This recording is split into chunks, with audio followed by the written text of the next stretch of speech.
You're in the wrong place. The welfare office is down the street. We don't hand out cash to people like you."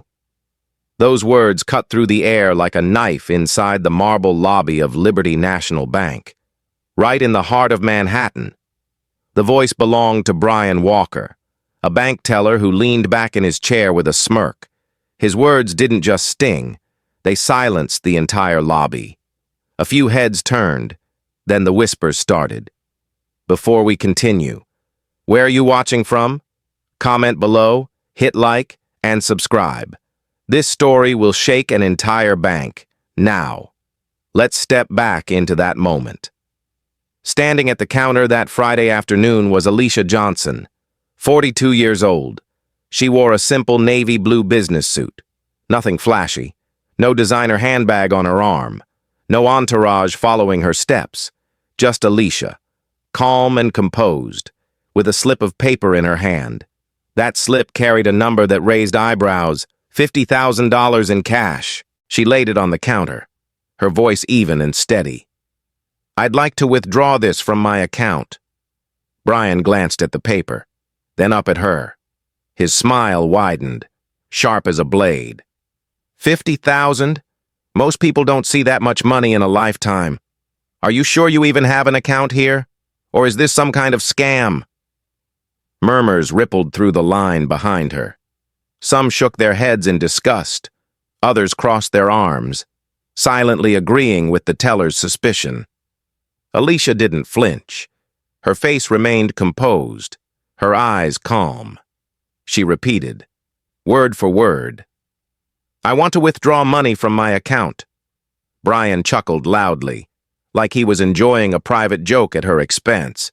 He leaned back, folded his arms, then leaned forward again. This time, he spoke in a lower tone, but loud enough for everyone nearby to catch every word. "People like you always come in with fake papers, always some emergency, always trying to trick the bank. I've seen this 100 times. Near the back of the line stood Sofia Ramirez, a freelance journalist. She had her phone out before anyone else realized what was happening.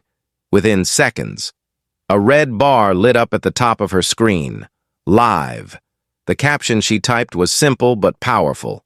"Banking discrimination, downtown Manhattan. Watch this." 700 people joined the live stream almost instantly. Alicia didn't raise her voice. She simply reached into her purse, pulled out her driver's license, and her platinum Liberty National Bank card. The polished surface of the card gleamed under the chandelier's light. She set both on the counter, her hand steady, her expression unchanged. Brian picked up the card, turned it over, and gave a theatrical sigh. "You know, fake cards are getting better every day. Let's see if your little trick holds up." He waved the card in the air as if it were evidence in a courtroom. From behind, an older gentleman muttered, "That's a real card. Just give her the money." His voice was low, almost reluctant. Standing near the corner was Marcus Lee, the security guard. His eyes narrowed. He could see the card was authentic, the ID legitimate, but he said nothing. Marcus had bills to pay, a family to support. His job required silence, even when his conscience told him otherwise. Sophia spoke quietly into her phone's mic. "Look at this. A woman with proper ID, with a bank card, being treated like a criminal. This isn't the 1960s. This is today, in the middle of Wall Street." Her viewer count climbed. 900, 1,000, 1,200. Comments began pouring in. "Disgusting. Where's this branch? I want to call them out. Fire that teller now." Through it all, Alicia remained still. Her silence wasn't weakness. It was deliberate. She knew something no one else in that lobby knew. She wasn't just another customer. She was the single largest shareholder in Liberty National Bank. And in less than an hour, every person in that lobby would discover the truth. But at that moment, all anyone saw was a familiar, bitter scene. A black woman, standing in line, being doubted, delayed, and publicly humiliated. Brian's voice rang out again, sharper this time. "Sit down and wait. We'll need to verify your account. Could take all afternoon. When you people try to pull stunts like this, we make sure to be thorough." Alicia glanced at the large clock above the counter. The minute hand ticked past 12:45.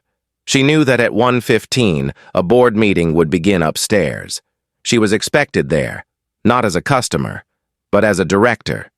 Today. She had chosen to walk in not as an executive, not as an owner, but as a regular woman with a withdrawal slip. It was a test, and the bank was failing that test spectacularly back at the live stream. Sophia leaned closer to her mic. "There's something about this woman. She's too calm. She doesn't look trapped. She looks like she's waiting for something." The viewer count surged. 1,500. 2,000. Climbing by the minute. Inside the bank. Tension thickened. Some customers started to voice support for Alicia. Others doubled down, nodding at Brian, saying the bank was right to be cautious. Marcus shifted his weight uneasily, his hand resting on his belt, his conscience screaming louder now. Still. Alicia waited, patient, silent, measuring every second, at the stroke of 1 o'clock. A door opened at the side of the lobby. The sharp sound of heels echoed against the polished floor. Karen Douglas, the branch supervisor, emerged with her arms folded and her chin lifted. She surveyed the scene, her gaze cold, her presence commanding. "What seems to be the problem here?" she asked. Brian jumped in without hesitation. "This woman's trying to withdraw a large sum. I caught several red flags. It smells like fraud." Karen's brows arched. She gave Alicia a long, skeptical look. Then she turned back to Brian and nodded. "I see, ma'am. We'll need additional verification, proof of income, employment details, source of funds. Without that, we can't release this much cash." A hush fell over the lobby. The demand was outrageous, and everyone knew it. Yet Karen's tone was steady, her words rehearsed, like she had spoken them many times before. Alicia held her gaze, calm and unwavering. She reached into her leather portfolio, slowly, deliberately. Inside were documents that could silence every accusation in the room, but she wasn't ready to show them. Not yet. For now. She simply placed her hand back on the counter, fingers resting lightly against the cool marble. She knew that this confrontation was no accident. It was proof. Proof of something deeper. And within minutes, the truth would erupt in a way that none of them could ever take back. This was only the beginning. The silence in the lobby seemed to stretch forever. And then it broke with Karen Douglas's clipped words as she motioned Alicia toward a side waiting area near the security desk, her voice calm but cold. "Ma'am, for cases like yours, we need you to sit over there while we verify everything. It could take hours, maybe the rest of the day." The suggestion was meant to humiliate, to reduce Alicia to a suspect rather than a customer. And it worked on the crowd, some whispering that she must have done something wrong, others pulling out their phones to record even more aggressively, while Sophia Ramirez's live stream ticked upward from 2,000 viewers to nearly 4,000 in less than 5 minutes, comments flooding in with outrage and disbelief. And yet Alicia did not move, her hand still resting on the cool marble of the counter, her eyes fixed not on Karen or Brian, but on the clock that now read 1:05, 10 minutes to the board meeting that would change everything. Karen's insistence grew sharper as she stepped closer, her heels clicking against the polished floor. "If you refuse to move, we will have to treat this as a security incident, and that could involve the police." And at that line, several customers gasped. A few even stepped back as though Alicia had suddenly become dangerous, though she had not raised her voice, had not moved an inch. Brian leaned into the moment, nodding eagerly. "Yes, call security. This is exactly the type of fraud case that wastes our time every day." Marcus Lee shifted uncomfortably, the muscles in his jaw tightening. And for the first time he spoke. his voice measured but clear enough to be heard. "Ms. Douglas, with respect, the documents look legitimate, the card is valid, and the ID matches." But Karen shut him down instantly. "Mr. Lee, stay in your lane. Your job is security, not account verification." And Marcus's shoulders sagged slightly, though his eyes stayed locked on Alicia's face, as if silently apologizing for being powerless. Alicia finally spoke again, her tone still calm but with a firmness that carried across the lobby. "I have presented proper identification. I have presented my account card, and I am entitled to access my own funds. Now are you saying this bank refuses to serve me?" The words struck harder than any raised voice could, and for a moment Karen hesitated, then recovered with the usual shield of protocol. "We are saying we must follow procedures to protect our institution from fraud." The phrase sounded rehearsed, almost robotic, and Sophia caught it perfectly on her live stream, repeating to her viewers. "You hear that? Procedures to protect the bank, not to protect the customer, and only when the customer looks like this woman." The viewer count exploded past 6,000, and hashtags began appearing in the comments. Hashtag banking while black, hashtag she owns the bank, though no one in the lobby yet understood how prophetic those words would soon become at that moment. The executive elevator doors opened, and a tall man in a gray suit stepped out, his stride brisk, his face set in a mask of authority. Michael Reed, Vice President for the Northeast region, summoned by frantic calls from staff who wanted backup. He approached the counter with the air of someone accustomed to being obeyed, his voice resonant. "What is the issue here?" Karen leaned in to brief him quickly, her words clipped. "Large cash withdrawal, suspicious documentation, teller flagged multiple red signals." And Michael nodded gravely, turning his attention to Alicia, his expression a blend of suspicion and superiority. "Ma'am, I'm Michael Reed, Vice President for this region, and I want to be transparent. This looks very concerning. These elaborate schemes are common, and as an institution we cannot allow possible fraud to slip through. So I'm going to require full employment verification, tax returns, source of funds documentation, and a detailed affidavit about what you plan to do with this money." The crowd buzzed at the sheer audacity of the request, some whispering, "Tax returns? For a withdrawal?" While others murmured agreement, believing they were witnessing the bank being vigilant. And once again, Alicia stayed calm, though the corner of her mouth tightened, the first visible sign of pressure. Sophia whispered into her phone, "He just asked for tax returns. This is beyond absurd. We're at 10,000 viewers now. Mainstream media is picking this up." And the comments flew by so fast she couldn't read them all. Michael Reed gestured toward Marcus. "Escort her to a private room while we process this. We must demonstrate transparency. The other customers deserve to see how seriously we treat fraud." That line, designed to intimidate, only inflamed the digital audience further. The idea that public humiliation could be rebranded as transparency drawing outrage and disbelief. Marcus froze, his hand halfway to gesturing Alicia toward the waiting area, his conscience at war with his orders. And Alicia, still calm, said simply, "No, I will not move. I have done nothing wrong, and I will not be hidden away so you can invent a fraud case against me." Her words resonated, not just in the lobby but across the live stream that had now reached 15,000 viewers, with journalists retweeting clips, civil rights lawyers chiming in, and customers in the bank starting to pick sides more openly. One young professional, a black man in a tailored suit, stepped forward from the loan officer area, his voice clear. "This is ridiculous. She has ID. She has a bank card. What more do you need?" But Karen snapped at him instantly. "Sir, do not interfere with bank security procedures." And Michael Reed added coldly, "We have protocols for a reason." Alicia stood silently through it all, her gaze unwavering, her posture straight, And then she looked at the clock again. 1:10. 5 minutes to the board meeting upstairs. 5 minutes before everything would change. And still the staff treated her as if she were an intruder.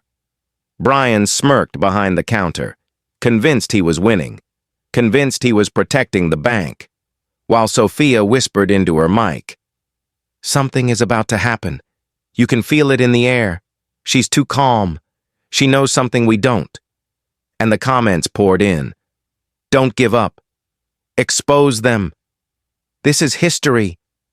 The tension was unbearable, the air heavy with injustice, and as Michael Reed pressed forward with his demands. Alicia slowly reached into her portfolio, the motion deliberate, the sound of the zipper loud in the silence. And though she had not yet revealed anything, the entire lobby seemed to lean in, waiting, sensing that the ground beneath them was about to shift. The clock above the teller stations struck 1:15 as the tension inside Liberty National Bank reached its peak. And in that single moment, the balance of power in the room was about to turn. For Alicia Johnson, calm and steady, finally chose to reveal who she really was.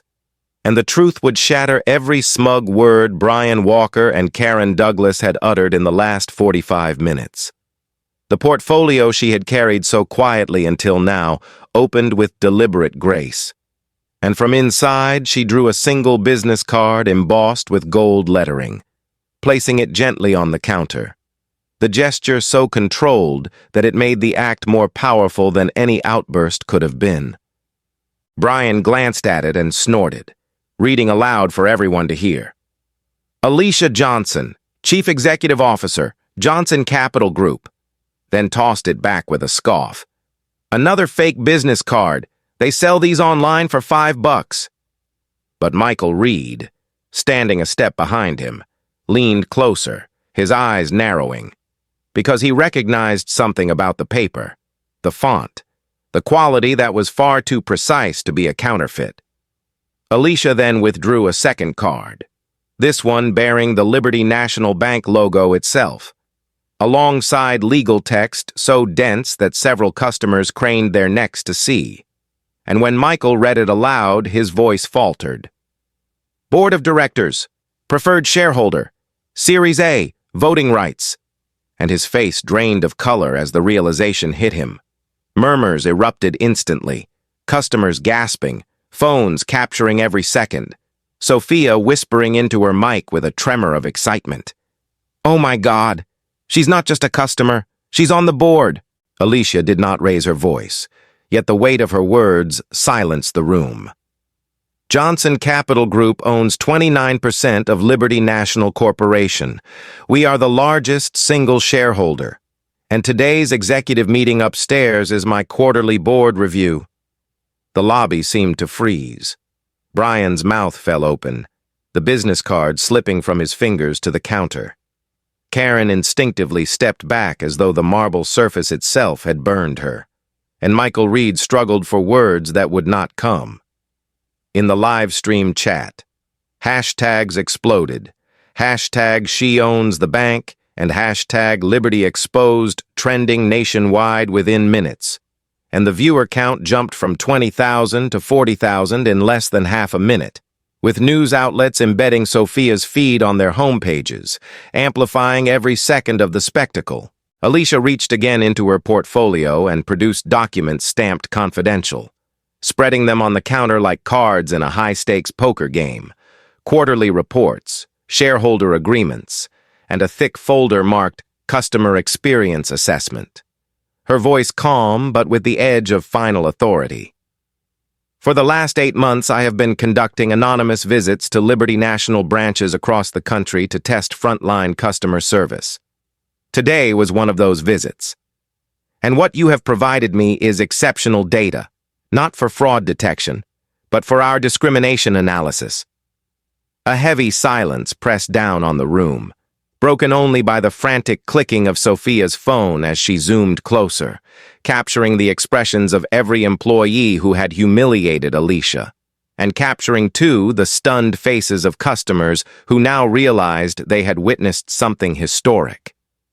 Alicia's eyes settled on Brian, who looked pale and desperate.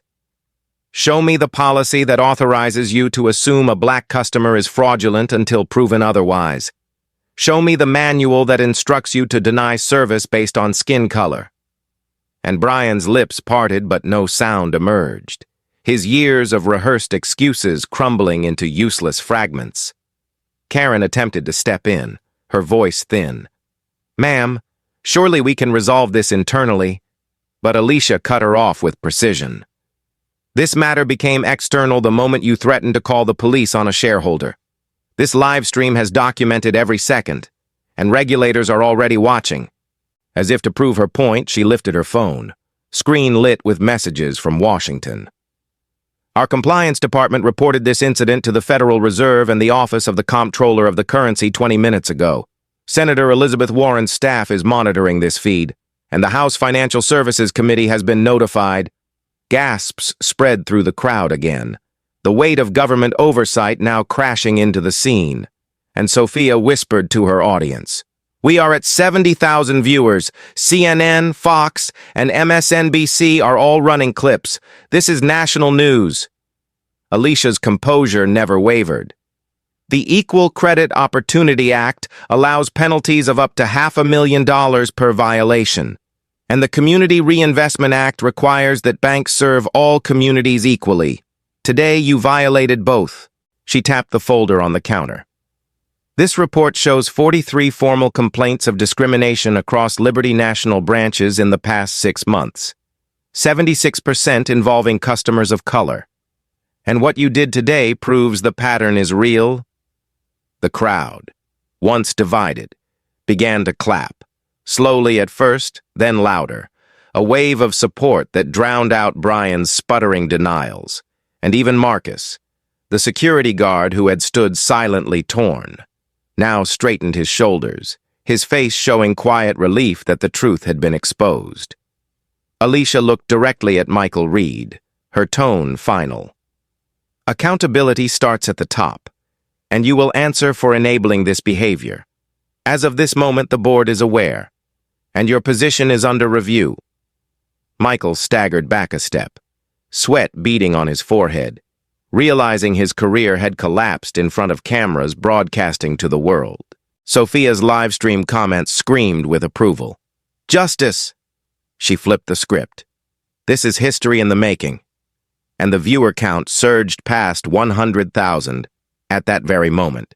The elevator doors opened again, and the bank's president, David Sterling, hurried out, his tie slightly askew, his face pale, his voice trembling as he called out, "Ms. Johnson, I want to personally assure you this does not represent Liberty National's values." But Alicia turned to face him, eyes steady, her words sharp enough to cut the room into silence. "Mr. Sterling, this incident represents exactly what Liberty National has allowed to flourish. Systematic bias at the counter, supervisors who enable it, regional executives who excuse it, and leadership that ignores it until the cameras are rolling." Sterling's lips moved, but no words formed, and the applause from customers grew louder, drowning his attempts to speak, while Sophia whispered in awe, "We're at 150,000 live. This is beyond viral." Alicia then gathered her documents slowly, each movement deliberate, as though she controlled not just the room but time itself, and her voice carried like a verdict. "This concludes today's customer service assessment. Now we move to the boardroom, where the consequences will be decided." With that, she lifted her portfolio, turned toward the elevator, and walked with unshaken dignity. While behind her, Brian slumped in his chair. Karen stared at the floor. Michael Reed wiped sweat from his brow, and David Sterling followed helplessly, knowing the next hour would determine the future of his bank. The elevator doors slid shut behind Alicia Johnson as she rose toward the executive floor, the lobby still buzzing with shock. Yet the true storm was only beginning, because within that glass-walled boardroom, Liberty National Bank's leadership was gathering for a meeting that would no longer be routine, but a reckoning. And as Alicia stepped inside at exactly 1:20, The directors turned in stunned silence, their eyes darting from the live stream still glowing on phones to the woman they had just seen humiliated downstairs. She placed her leather portfolio on the mahogany table, her voice calm but carrying the weight of authority. "Gentlemen, ladies, you have just witnessed what I experienced as a supposed ordinary customer, and what millions of Americans are watching right now. This is not an isolated incident. It is a pattern, and the consequences are already unfolding in real time." One director cleared his throat nervously. "Ms. Johnson, perhaps we should handle this privately." But Alicia shook her head.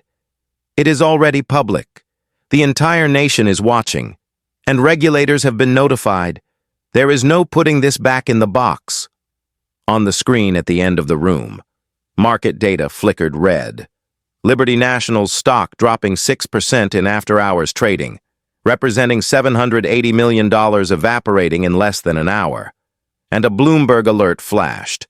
Largest shareholder confronts bank over discrimination. David Sterling, the president, tried to steady his voice. "Alicia, we take this seriously. What happened downstairs was a failure, but perhaps we can contain it." And Alicia fixed her eyes on him, her words precise. "Containment is impossible. Accountability is the only path forward, and that means immediate action." She opened the confidential folder labeled Board Review, sliding out pages of data. "In the last 6 months, we logged 43 formal discrimination complaints, 76% involving customers of color, each one dismissed with phrases like protocol and verification. The lobby scene today is the clearest proof that this is not a few bad apples, but a culture of bias enabled by management at every level." The directors shifted uneasily, some avoiding her gaze, others nodding in reluctant agreement, and Alicia pressed on. "The Equal Credit Opportunity Act allows for fines of $500,000 per violation. Multiply that by dozens, and we face regulatory penalties in the tens of millions. Add to that the risk of class action lawsuits, investor flight, and loss of our charter, and you begin to see the scale." She tapped her phone against the table, the chime loud in the tense silence. "BlackRock, Vanguard, and State Street have all contacted me in the last 20 minutes. They are monitoring this crisis as a test case for ESG compliance. If we fail, they divest, and that could mean $10 billion in lost market value before week's end." Sterling's face drained of color, sweat forming at his temples, and one of the older directors whispered, "What do you propose?" Alicia drew out a single sheet headed Immediate Remediation Plan, her voice calm but firm. "First, termination of the employees directly responsible, Brian Walker, Karen Douglas, and Michael Reed. Their behavior is documented on multiple recordings and cannot be defended. Second, suspension of regional oversight for investigation. Third, implementation of a $92 million reform package, including 50 hours of mandatory bias training for every employee, an AI-driven real-time monitoring system for customer interactions, an independent civil rights ombudsman reporting directly to the board, and a $20 million community investment fund to rebuild trust in underserved neighborhoods." Gasps circled the table at the cost, and one director blurted, "$92 million, that is excessive." But Alicia raised her hand gently, silencing him. "Excessive is $780 million evaporated in an hour. Excessive is the federal investigation we are now facing. Excessive is the reputational collapse that will destroy this bank if we do nothing." The weight of her words settled over them, the truth undeniable. And on the screen, Sophia's live stream continued to climb. 180,000 viewers, 200,000. Comments flashing by faster than human eyes could follow. The nation watching not just a confrontation, but a transformation in progress. Downstairs in the lobby, Marcus Lee was being quietly congratulated by customers who recognized his reluctant integrity. While Brian sat pale and trembling at his station, Karen stood rigid by the office door, and Michael Reed retreated into silence, his career crumbling with each second. Back upstairs. Sterling rubbed his forehead, then finally looked at Alicia, his voice thin. Do you truly believe this plan will satisfy regulators, investors, and the public? And Alicia replied without hesitation. It will not only satisfy them, it will set a new industry standard, and Liberty National will be remembered not for its failure but for its transformation.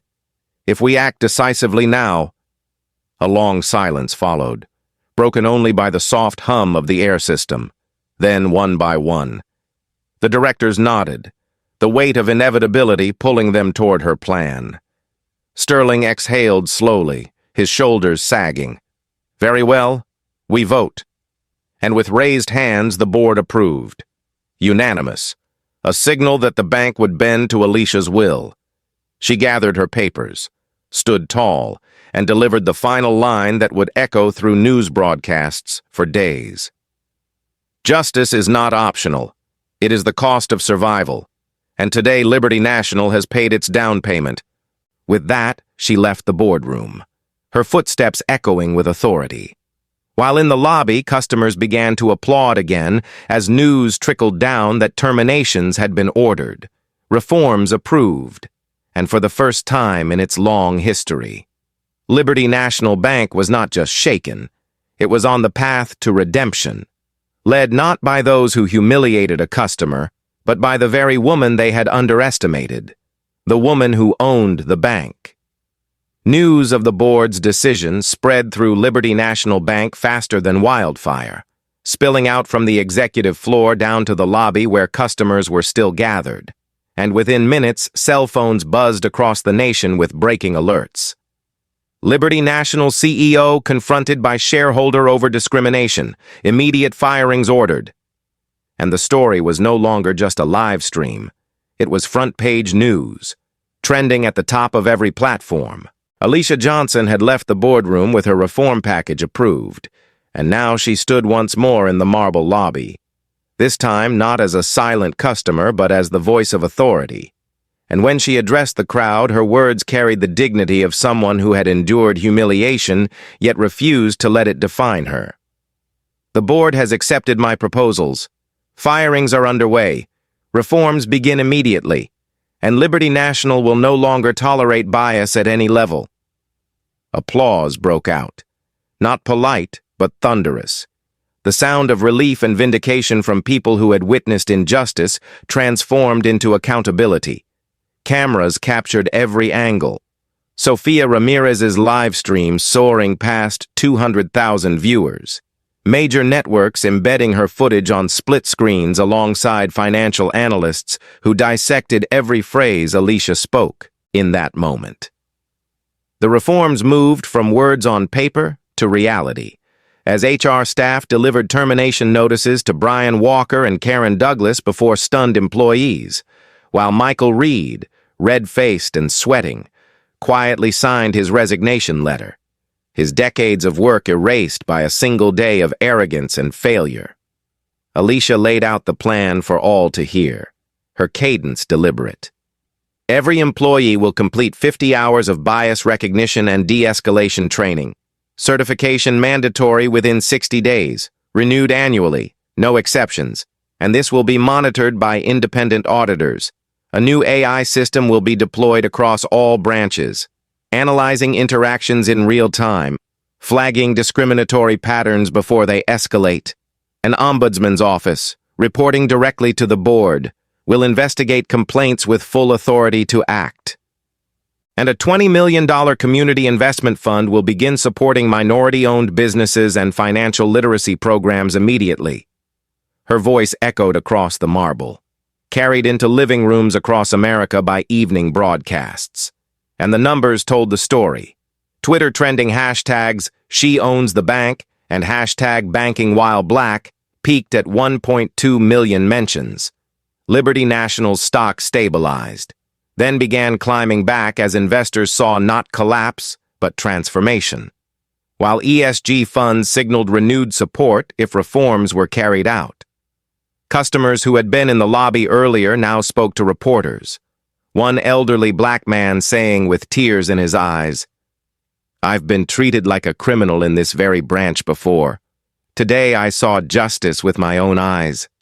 Marcus Lee, the security guard, found himself approached by a director of compliance who handed him a new badge, promoting him to interim compliance officer on the spot, a symbol of integrity rewarded rather than punished. And the live stream audience erupted with praise as Sophia announced his promotion, comments scrolling faster than she could read. Yet beyond the celebration lay the reality of the financial world watching closely, as regulators from the Federal Reserve, FDIC, and OCC released joint statements confirming they were monitoring the situation as a test case, and congressional offices signaled hearings on systemic bias in banking, citing Alicia Johnson's confrontation as the catalyst. Meanwhile, customers at other Liberty National branches began filming their own experiences, some positive, some negative, all amplified by the heightened awareness. And Alicia addressed this directly. "Transparency is our new policy. Record, report, document. Because only with truth can we change." Inside the boardroom, Sterling and the directors scrambled to implement her plan, allocating $92 million in immediate budget, carving out $12 million for training, $45 million for AI development and annual maintenance, $5 million for the Ombudsman's office, and $20 million for the community fund, the numbers staggering yet seen as cheaper than the billions at risk if investors fled.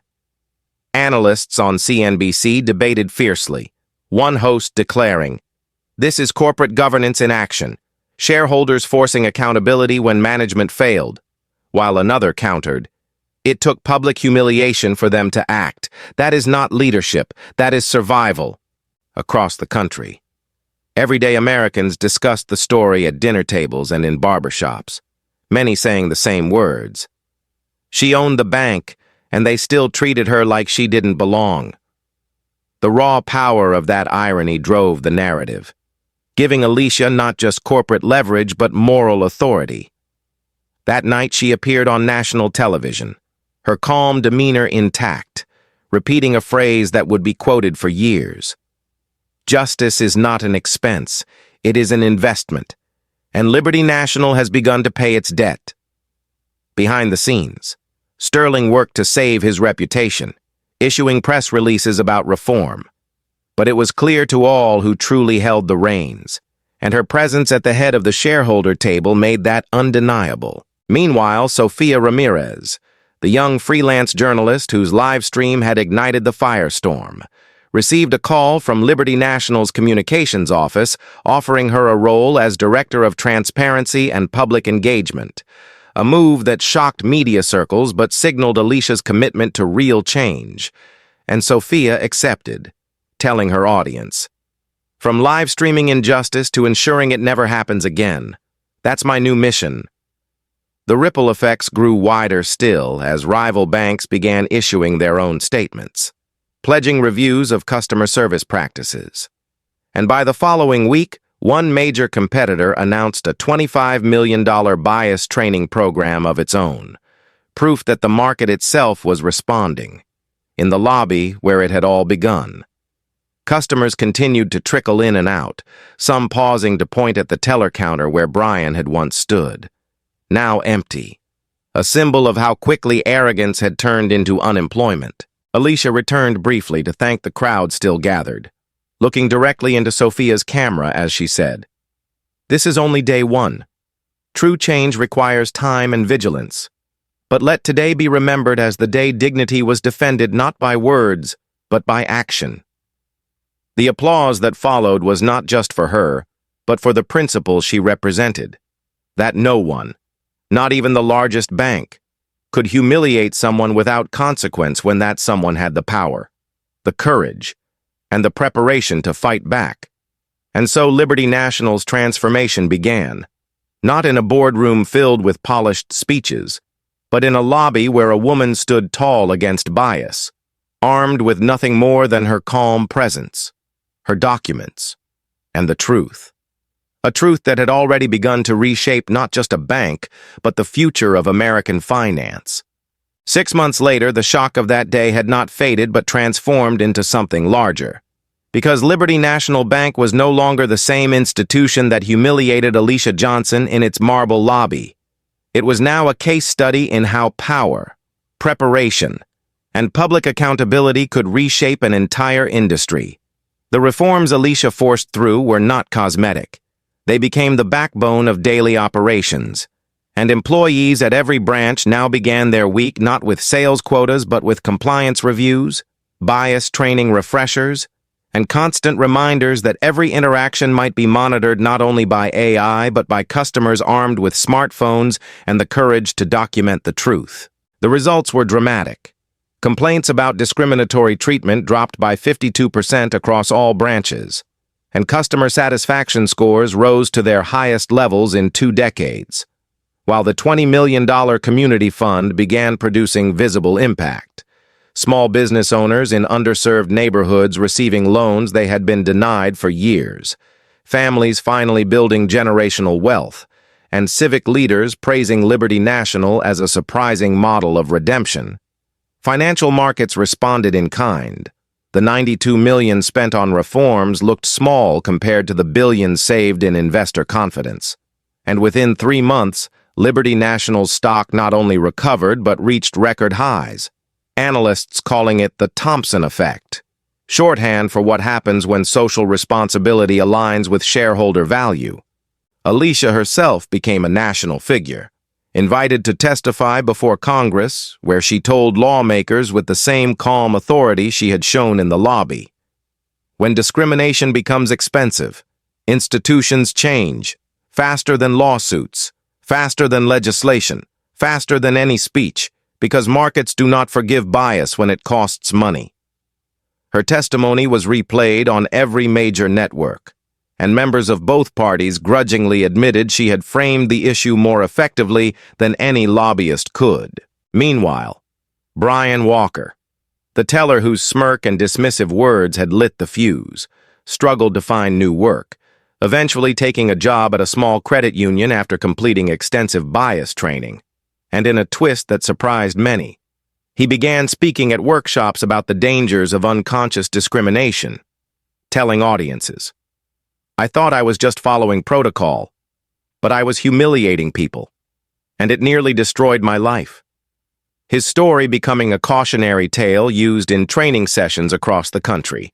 Karen Douglas, the supervisor, faced suspension and eventually dismissal, her attempt to sue for wrongful termination collapsing under the weight of live stream evidence, and she faded quietly from the industry, while Michael Reed, the regional executive, resigned in disgrace and was later cited in federal reports as an example of systemic management failure. Yet not all the legacies were negative. Marcus Lee, the security guard who had shown visible discomfort in that tense lobby, now wore a suit and carried the title Director of Compliance and Customer Advocacy. His rise from hourly guard to executive proving that integrity could still be rewarded, and he traveled the country overseeing training programs, often telling new employees, "I stood in that lobby and watched injustice, and I chose silence. But silence is complicity. You don't have that excuse anymore." Sophia Ramirez, the journalist whose live stream had amplified everything, became Liberty National's Director of Transparency, hosting regular public forums where customers could air grievances directly, and later producing a documentary titled Owning Justice, which premiered at Sundance and won international awards, proving that a single smartphone in the right hands could become more powerful than any corporate press release. The reforms spread beyond Liberty National. Rival banks scrambled to avoid similar scandals. Wells Fargo announced a billion-dollar equity initiative. Bank of America launched a partnership with civil rights organizations. And federal regulators quietly encouraged the adoption of Johnson standards, shorthand for AI monitoring, independent ombudsman, and mandatory bias training. The cultural shift extended even further. Universities taught the case in business schools. Law professors analyzed it in seminars, and preachers quoted Alicia in Sunday sermons about dignity and justice. The most striking change, however, was seen in everyday interactions. Customers reported being treated with more respect, not only at Liberty National but across the industry. Tellers double-checking themselves before dismissing anyone. Managers stepping in to de-escalate rather than escalate. And executives finally recognizing that discrimination was not just a moral failure but a financial liability. 6 months after the confrontation, Alicia stood once again at a podium. This time not in a marble lobby, but at the Global Banking Equality Summit in New York, addressing delegates from 47 countries, and her words echoed around the hall. Dignity is not negotiable, justice is not optional, and equity is not charity. It is good business. Applause thundered, and she ended with a reminder that history would remember not just her courage, but the lesson it taught. That one moment of preparation, one refusal to be diminished, one insistence on respect backed by undeniable evidence, could force institutions larger than nations to bend. And in that lesson lay the hope that justice could be not only demanded, but sustained. 1 year after the confrontation that shook Liberty National Bank, Alicia Johnson stood at the center of a transformed financial landscape, and what began as a humiliating encounter at a teller window had become a global movement in corporate accountability. The marble lobby, where she had been told to wait like a suspect, was now featured in documentaries and business school lectures, a symbol of how power could be reclaimed when dignity was defended with courage and evidence.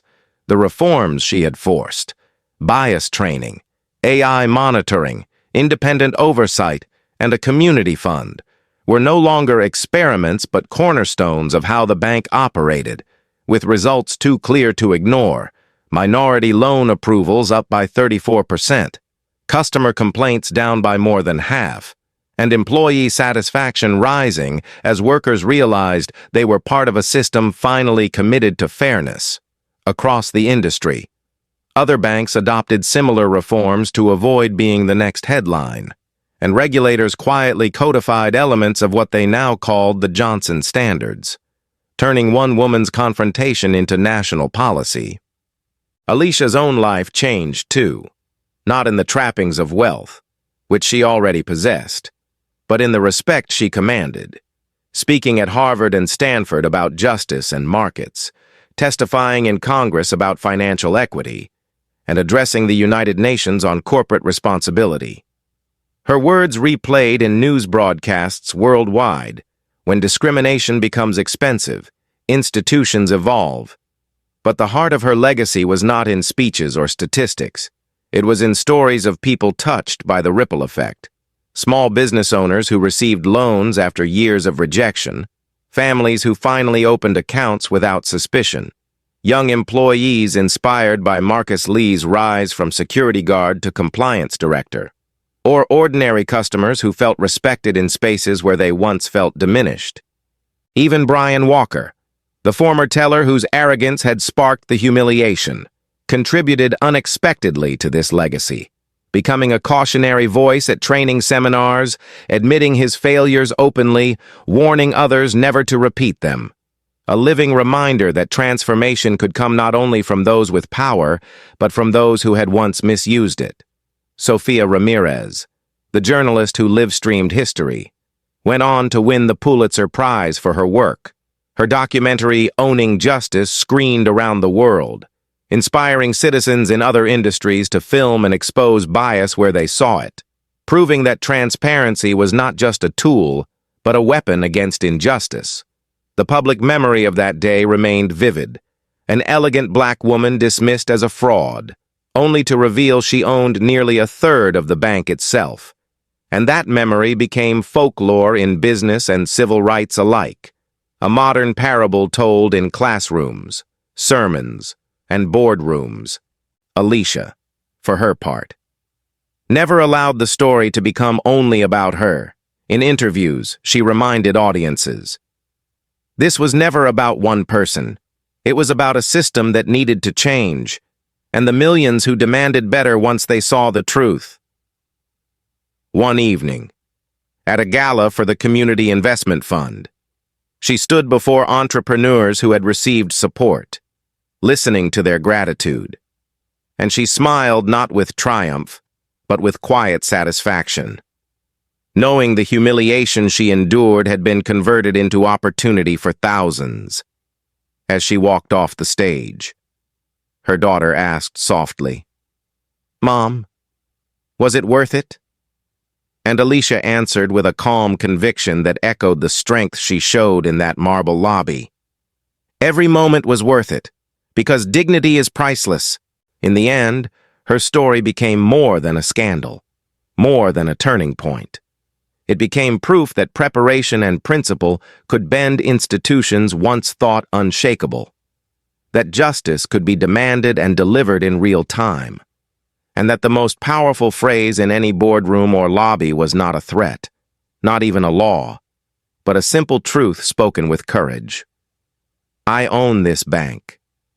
If this story moved you, please like, subscribe, and tell me in the comments where you're watching from. Thank you for listening. Your support means the world.